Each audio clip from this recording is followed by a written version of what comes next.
अस्सलाम वालेकुम ख़वातीन हज़रात, मैं हूँ आपका मेज़बान सुमैर और आज के नए प्रोग्राम में हम आपको खुशामदीद कहते हैं। दोस्तों, कहते हैं कि फ़नकार हसास होते हैं। इनको छोटी छोटी बातें, छोटे छोटे इमोशन, दुख सुख सब बहुत ज़्यादा फील होता है। और बहुत सारे फ़नकार अपनी ज़िंदगी में ऐसी ऐसी बातें करते हैं कि फ़नकार जो है वो बहुत दिल का साफ़ होता है, लेकिन जब इनकी रियल लाइफ की तरफ जाते हैं तो लगता है ये बहुत चालाक होते हैं। ये जिंदगी के फैसले बड़े सोच समझ के करते हैं। फनकारा ये सोचती है कि मैं ऐसे मर्द से शादी करूं जिसके पास बहुत ज़्यादा पैसा हो, और फनकार ये समझता है कि मैं ऐसी औरत से शादी करूं जिस पर पैसा कम से कम खर्च करना पड़े। और कुछ ऐसे मर्द भी हैं जो ये सोच कर करते हैं कि मैं हसास तो हूँ, बड़ा नाजुक भी हूँ दुनिया की नज़र में, लेकिन शादी एक ऐसी एक्ट्रेस से करना चाहता हूँ जिसकी वजह से उसका बैंक बैलेंस भी अच्छा हो जाए और कैरियर भी अच्छा हो जाए। लेकिन कुछ फनकार हैं जो सारी ज़िंदगी इन्हीं एक्ट्रेसेस के साथ गुजारते हैं, लेकिन इनके साथ शादी नहीं करना चाहते। वो ये समझते हैं कि मेरी ज़िंदगी की जितनी जमा पूंजी है वो ये सारी की सारी खाकर भी खुश नहीं होंगे। इसी तरह पाकिस्तान के बहुत बड़े फनकार जिनका नाम है मिकाल जुल्फ़िकार, आप सब इनको बहुत अच्छी तरह जानते होंगे। इनकी शादी हुई थी एक बहुत अच्छी मॉडल के साथ, खूबसूरत थी इनकी वाइफ, लेकिन डाइवोर्स हो गई, बच्चियां जवान हो गई। लेकिन अब आकर इनसे पूछा गया कि आप दोबारा शादी करना चाहें तो किससे करेंगे। वो कहते हैं कि शादी तो मैं किसी से भी कर सकता हूँ, लेकिन फनकारा के साथ नहीं कर सकता। अब जो सवाल करने वाला था वो बहुत हैरान हुआ कि भाई सारी ज़िंदगी शोबिज़ इंडस्ट्री में गुजारने वाला शख्स, बड़ी बड़ी अदाकाराओं के साथ टाइम स्पेंड करने वाला शख्स, खुद भी एक अच्छा मॉडल और अदाकार होने के बावजूद किसी एक्ट्रेस से शादी नहीं करना चाहता। आखिर वजह क्या है? इसका जवाब उन्होंने कुछ यूँ दिया कि किसी भी एक्ट्रेस के साथ रिलेशनशिप में रहने के लिए, उसके साथ शादी करने के लिए आपका बैंक बैलेंस बहुत तगड़ा होना चाहिए, क्योंकि वो हाई मेंटेनेंस होती है। उनकी ख्वाहिशात पूरी करना, उनकी उम्मीदों पर पूरा उतरना, उनकी पसंद की एक एक चीज़ पूरी करना, उनके मतलब का घर, उनकी पसंद का परफ्यूम, उनके पसंद के ब्रांड के कपड़े, उनको शॉपिंग करवाना, उन्हें दुनिया भर में घुमाना, ये सब बहुत मुश्किल है। और जाहिर है एक फनकार एक फनकारा पर कितना पैसा खर्च करेगा जबकि वो अपनी पसंद की फनकारा से कम कमाता हो। आप जाहिर हैं कि वो बड़ी स्टार होती हैं, उनकी ख्वाहिशात पूरी करने के लिए बेशुमार ऐसे लोग होते हैं जो चाहते हैं कि एक झलक दिखाने पर मैं अपनी सारी दौलत तुम पर निछावर कर दूंगा, और न जाने उनके चाहने वाले क्या कुछ उन पर लुटाने के लिए तैयार होते हैं। इसलिए उनकी ख्वाहिशात पूरी करना इंतहाई मुश्किल है। लेकिन अब चूंकि उनकी ख्वाहिशात पूरी हो रही होती हैं तो वो ये चाहती हैं कि मैं जिससे शादी कर रही हूँ, जिस पर मैं एहसान कर रही हूँ कि दुनिया के अमीर तरीन चाहने वालों को एक तरफ करके तुमसे मोहब्बत कर रही हूँ, तुमसे शादी कर रही हूँ, तो तुम मुझे बदले में क्या दोगे। अब इन सारी एक्ट्रेसेस की इन सारी चीज़ों को, इन सारी ख्वाहिशात को देखते हुए लोग ये समझते हैं कि एक्ट्रेसेस गोल्ड डिगर होती हैं। अब इसका ये मतलब नहीं है कि सिर्फ एक्ट्रेसेस ही गोल्ड डिगर होती हैं। एक आम घराने से ताल्लुक़ रखने वाली लड़की भी गोल्ड डिगर हो सकती है, किसी और प्रोफेशन से ताल्लुक़ रखने वाली लड़की भी गोल्ड डिगर हो सकती है। लेकिन जहाँ मैं एक्ट्रेसेस के गोल्ड डिगर होने की बात कर रहा हूँ, वहीं मैं अगर सबा कमर की बात करूँ तो सबा कमर ये कहती हैं कि मैंने ज़िंदगी में सब कुछ देख लिया, पैसा, दौलत, शोहरत, सब कुछ पा लिया। अब मुझे कोई इस चीज़ से इम्प्रेस नहीं कर सकता कि ये महंगा परफ्यूम आपके लिए लेकर आया हूँ, ये महंगा तोहफा आपके लिए लेकर आया हूँ। अब मुझे खुश करने के लिए छोटी छोटी चीज़ें, मेरी ख्वाहिशात को समझने वाला, मेरी पसंद को समझने वाला, कि मुझे चाय कहाँ की पसंद है, कैसी पसंद है, मुझे कॉफ़ी कैसी अच्छी लगती है, मुझे कौन सा रंग मेरे पर सूट करता है, वो मेरी तारीफ़ करे, मेरी छोटी छोटी फीलिंग्स को समझे। बस इन बातों से अब मैं खुश होंगी। लेकिन सवाल ये पैदा होता है, सबा कमर, आपने कभी अपनी ज़िंदगी में किसी गरीब शख्स से मोहब्बत की जिसके पास पैसा ना हो, जो आपको महंगे तोहफे ना दे सकता हो, लेकिन आपसे मोहब्बत बहुत करता हो? क्या आप कभी किसी गरीब शख्स से शादी कर सकती हैं ये सोच कर कि यार गरीब है लेकिन बहुत केयरिंग है?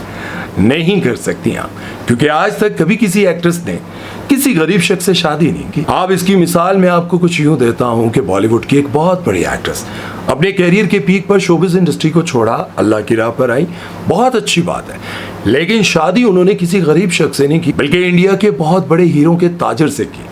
शादी करने को वो भी किसी गरीब से कर सकती थी, लेकिन नहीं की। और अगर बात की जाए पाकिस्तानी एक्ट्रेस सारा खान के बारे में, तो वो भी हमेशा ये बताती रहती हैं कि फलक शब्बीर मुझसे बहुत मोहब्बत करता है, और अपनी मोहब्बत का इजहार कुछ यूँ करते हैं, कभी मुझे फार्म हाउस गिफ्ट करते हैं, कभी 10 मरले का घर गिफ्ट करते हैं, कभी मुझे पूरी दुनिया घुमाने ले जाते हैं, कभी मुझे डायमंड का सेट देते हैं, और रोज़ाना अपने लॉन से फूल तोड़ कर तो वो मुझे देते ही रहते हैं। और सारा खान हमेशा ये सोशल मीडिया पर लगाती रहती हैं और इसके साथ साथ वो ये भी बताती रहती हैं कि हमारे घर में काम करने वाले 6 मुलाजिम हैं, क्योंकि मैं काम जरा भी नहीं कर सकती। लेकिन अगर देखा जाए आगा अली और हिना अल्ताफ की शादी के बाद के मामलात, तो उन्होंने अपने घर में कोई मेड नहीं रखी थी।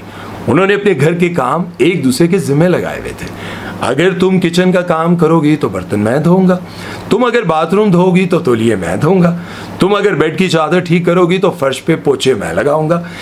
इस तरह से उन्होंने अपने लिए ये आसानियां पैदा की थी। लेकिन इतना एक दूसरे के साथ चलने के बावजूद भी उनकी शादी चंद साल भी ना चल सकी, क्योंकि वो एक दूसरे को महंगे महंगे तोहफे नहीं दे सकते थे। खैर, हो सकता है कि आगा अली हिना अल्ताफ को महंगे महंगे गिफ्ट्स भी देते हों, दुनिया भी घुमाते हों, डायमंड्स के सेट भी देते हों, लेकिन उन्होंने कभी नुमाइश नहीं की। लेकिन ये बात कंफर्म है कि उनका जो लाइफस्टाइल है वो लेविश नहीं था।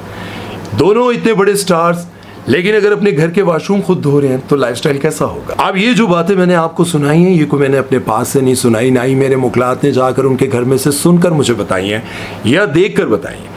ये सारी बातें आगा अली और हिना अल्ताफ अपने बहुत सारे इंटरव्यूज़ में खुद ही कर चुके हैं।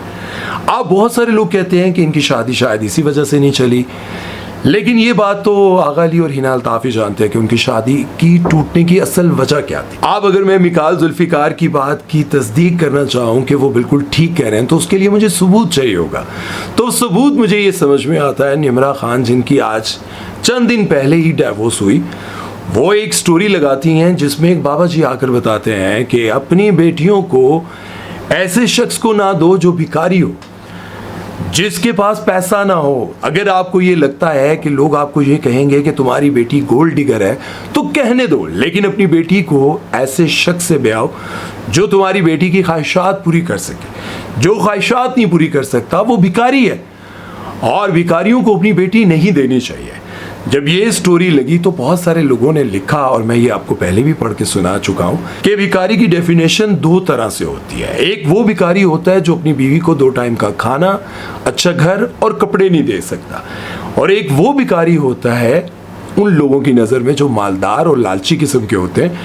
पहले महीने वो उसको बहुत बड़ा घर गिफ्ट करता है, दूसरे महीने डायमंड का सेट देता है, अब तीसरे महीने में वो उसे स्विट्जरलैंड घुमाने नहीं ले जा सकता, इसलिए वो भिखारी है, वो सारी ख्वाहिशात नहीं पूरी कर सकता। आप लोगों ने ये सब कुछ लिखा। आप देखा जाए तो निम्रा खान ने अपनी दूसरी शादी किसी गरीब शख्स से तो नहीं की होगी, यकीनन एक मालदार शख्स से की होगी, और उन्होंने पहली शादी भी इंग्लैंड के पुलिस ऑफिसर से की थी। अब पहली शादी नहीं चल सकी, दूसरी शादी नहीं चल सकी, यकीनन उसके लिए वो बहुत दुखी होंगी, तकलीफ में होंगी। लेकिन ये स्टोरी लगाना कि भिखारी से शादी नहीं करनी चाहिए, इससे लोगों को लगा कि कहीं ना कहीं निम्रा की गलती है। शायद निम्रा को बहुत सारी चीज़ें चाहिए होंगी, हम ये बात नहीं जानते, लेकिन निम्रा की स्टोरी ने भिखारियों को अपनी बेटी ना दें, इस बात से ये बात साबित होने लगी कि शायद उन्होंने अपनी बहुत सारी ख्वाहिशात उस शख्स के आगे रखी जो कि वो नहीं पूरी करना चाहता था या नहीं कर सकता था, इसलिए इनकी लड़ाई हुई। तो ये बात मुझे मिकाल जुल्फिकार की समझ में आती है कि वो समझते हैं, क्योंकि जाहिर है 25-30 साल इस इंडस्ट्री में गुजारने के बाद उनको ये लगता है कि मैं किसी भी नॉर्मल लड़की से शादी कर सकता हूँ, लेकिन एक एक्ट्रेस से नहीं कर सकता। अब अगर एक्ट्रेसेस की बात की जाए तो आप सभी को पता है कि एक्ट्रेसेस के पास बेतहाशा पैसा होता है, बल्कि बॉलीवुड की अगर बात की जाए तो वहाँ के लोग परेशान होते हैं। अभी तो ये एक्ट्रेस आई है, इसने एक फिल्म की है, लेकिन इसके पास जो गाड़ी है वो कम से कम 5 करोड़ की है, 10 करोड़ की है, और जिस फ्लैट में ये रह रही है उसका तो हिसाब ही नहीं भाई। 25-30 करोड़ का वो फ्लैट, 1 अरब का फ्लैट, 80 करोड़ का फ्लैट। और इसी तरह से पाकिस्तानी एक्ट्रेसेस के बारे में भी ये सोचा जाता है कि साल में एक ड्रामा या एक फिल्म की, लेकिन उसके बावजूद गाड़ी भी चेंज कर ली, घर भी चेंज कर लिया, स्विट्जरलैंड घूमने भी चली गई, फिर वहाँ से आई तो किसी और मुल्क घूमने चली गई। तो ये सब कैसे मैनेज होता है? सोचने वाले तो सोचते रहते हैं। खैर, अगर हम देखें ये बात सिर्फ मिकाल जुल्फिकार ने की है या किसी और अदाकार ने भी की है। अभी चंद दिन पहले नादिया खान ने अपने शो में एक अदाकार को बुलाया जिसका नाम है सच्चल अफजल। उनसे कहा कि शादी किससे करना चाहते हो, इतने फेमस हो गए हो, इतने लोग तुम्हें देखते हैं, पसंद करते हैं। तो उन्होंने कहा कि किसी भी अच्छी लड़की से शादी कर लूँगा, लेकिन अदाकारा से नहीं करूँगा। हाथ जोड़ते हुए उन्होंने ऐसे किया, लेकिन एकदम से उनको ख्याल आया कि ये बात करने के बाद मेरे लिए तो बहुत बड़ी कंट्रोवर्सी बन जाएगी। आप फिर उन्होंने इस बात को बदलते हुए यू टर्न लेते हुए ये कहा कि मैं एक्ट्रेस से शादी इसलिए नहीं करना चाहता, वो बेचारी काम में इतना बिजी रहेगी और मैं उस पर इतना बोझ नहीं डालना चाहता। उन्होंने कहा कि अच्छा, लेकिन आपने तो कहा कि एक्ट्रेस से करना ही नहीं चाहता। उन्होंने कहा हाँ कर लूँगा अगर कोई एक्ट्रेस ऐसी हो जो थोड़ी देर काम करे, 2-4 घंटे काम करे, घर आ जाए वापस। अब इस बात को बहुत अच्छे से लोग समझ गए। सच्चल अफजल की इस बात को लोगों ने बहुत ज़्यादा डिस्कस भी किया कि एक्ट्रेसेस के साथ शादी नहीं करना चाहते लेकिन उनके साथ काम ज़रूर करना चाहते हैं। तो खैर बात यह है कि जितनी भी हमारी एक्ट्रेसेस हैं वो अपनी ज़िंदगी जिस तरह से दिखाती हैं, जिस तरह की वो ड्रेसिंग करती हैं, जिस तरह से उनका लाइफस्टाइल है, जो भी चीज़ें, उनको देखते हुए फ़नकार खुद कहते हैं कि हम एक्ट्रेसेस से शादी नहीं कर सकते। बेशुमार ऐसे हमारे अदाकार हैं जिनकी शादियाँ हो चुकी हैं।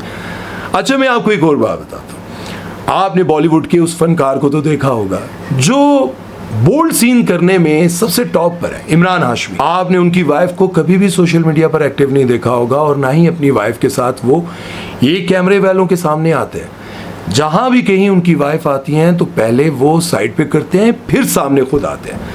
तो बात ये है कि करने को तो वो भी किसी एक्टर से शादी कर सकते थे लेकिन नहीं की। बहुत सारे ऐसे फनकार है शादी नहीं करना चाहते, क्या वजह है? मैं आपको ये बताना चाहता हूँ, चाहे अदाकारा हो, चाहे नॉर्मल लड़की हो, कोई भी हो, घरेलू लड़की हो, जब आप अपने शोहर पर इस तरह का बोझ डालेंगी, भाई आज मुझे यहाँ जाना है, आज मुझे ये शॉपिंग करनी है, आज मुझे ब्रांड के जूते लेने हैं, आज मुझे ब्रांड का परफ्यूम लेना है, वो फलां जगह पे सेल लगी है, मुझे वहाँ जाना है। जब आप इस तरह की चीज़ें करती रहेंगी तो शोहर किसी हद तक आपको खुशी खुशी वो सब चीज़ें दिला देगा, लेकिन एक वक्त आएगा कि वो शोहर आपसे दिली तौर पर तंग होता जाएगा। देखें, जो लोग ईद पर एक सूट पहनते हैं उनके घर में खाने के लिए बहुत कम होता है लेकिन दोनों बहुत खुश होते हैं। क्यों? एहतराम, उनकी भी ज़िंदगियां गुजर रही होती हैं। लेकिन अगर देखा जाए मालदार लोगों के यहाँ वो ख़वातीन जो ख्वाहिशात के पीछे भागती हैं उनकी डाइवोर्सेस बहुत होती हैं, उनकी लड़ाई झगड़े बहुत होते हैं। ज़िंदगी में याद रखें, अगर आपको ये लगता है कि आपके पास बहुत ज़्यादा कपड़े, बहुत ज़्यादा परफ्यूम, सोने के सेट, ये सब कुछ होगा, ज़िंदगी ना हो, समझें, खुशी ना हो, एक हम सफ़र आपसे सच्चे दिल से मोहब्बत ना करता हो, सब बेकार है। आपको क्या लगता है कमेंट सेक्शन में ज़रूर बताइएगा। अपना ख्याल रखिएगा। यार, मैंने शुरू में कहा था कि ये बात सिर्फ एक्ट्रेसेस से रिलेटेड नहीं है, एक आम घरेलू लड़की भी ये कर सकती है, एक किसी भी जॉब, किसी भी प्रोफेशन से ताल्लुक़ रखने वाली लड़की ये कर सकती है। तो कुछ ऐसी भी हैं, अगली किसी वीडियो में मैं आपको बताऊंगा उन एक्ट्रेसेस के बारे में जिन्होंने अपनी ज़िंदगी में किसी भी इस तरह के स्कैंडल में ना उनका नाम आया, ना उन्होंने अपनी ज़िंदगी में कभी इस तरह की हरकतें की और आज भी उनके घर बहुत खुश है, उनके बच्चे बहुत खुश हैं।